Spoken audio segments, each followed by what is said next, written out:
We have been looking at Spanish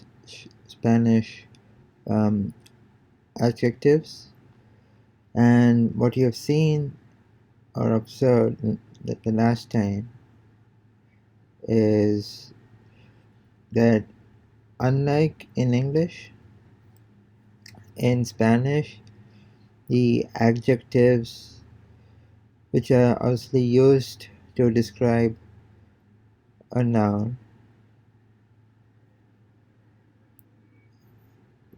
are different depending on the gender,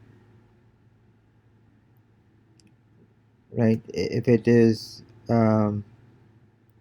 masculine, you have a one form, and if it's feminine, you have another form. For instance, so we're looking at this example. So in English, it's all right. So let's look at this. So you're looking at this, and the adjective here is tall, right? And so we have here a tall boy and a tall girl. So the adjective stays the same irrespective of the gender of the nouns. But if you translate that into Spanish, you have el chico alto. That is the adjective. Alto means tall. La chica alta. And as you can see, the adjective changed from O to A. So it's different, right? So depending, so they change the form depending if masculine or feminine.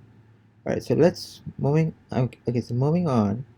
Um, Adjectives also change form depending upon whether the word they modify is singular or plural, right?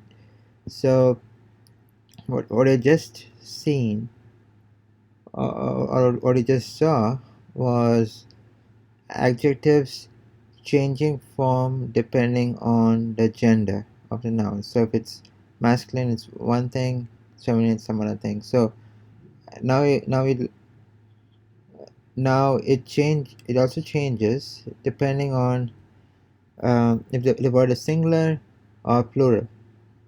So notice the difference between the tall boy and tall boys. So in English, it stays the same irrespective if it's singular or plural.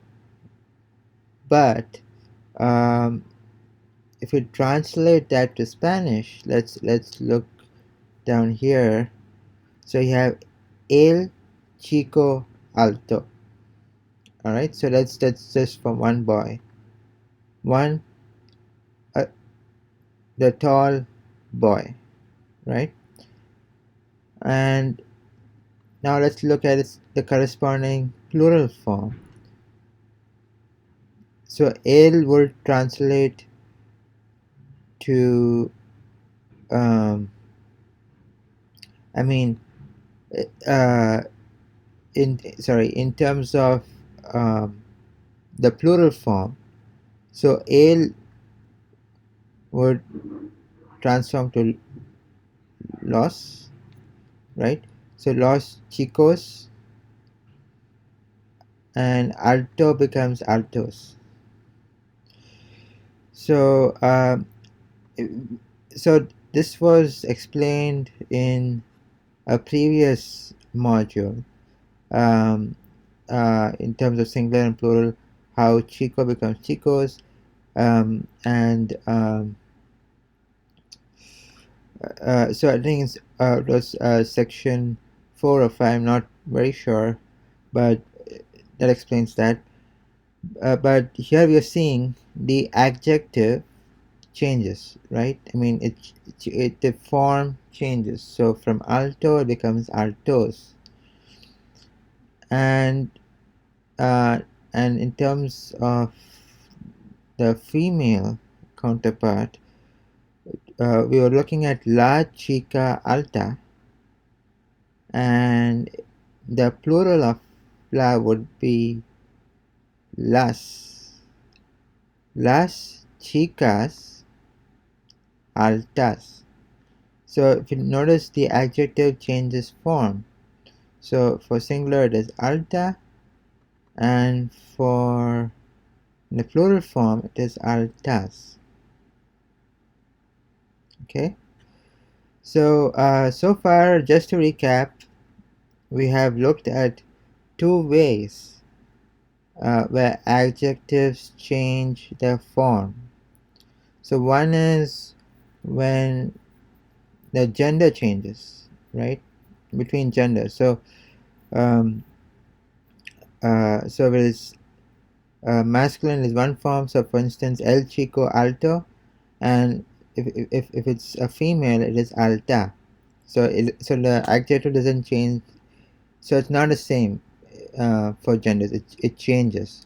So it change. So the form changes, and then the same thing can be said for if the word is singular or plural, right?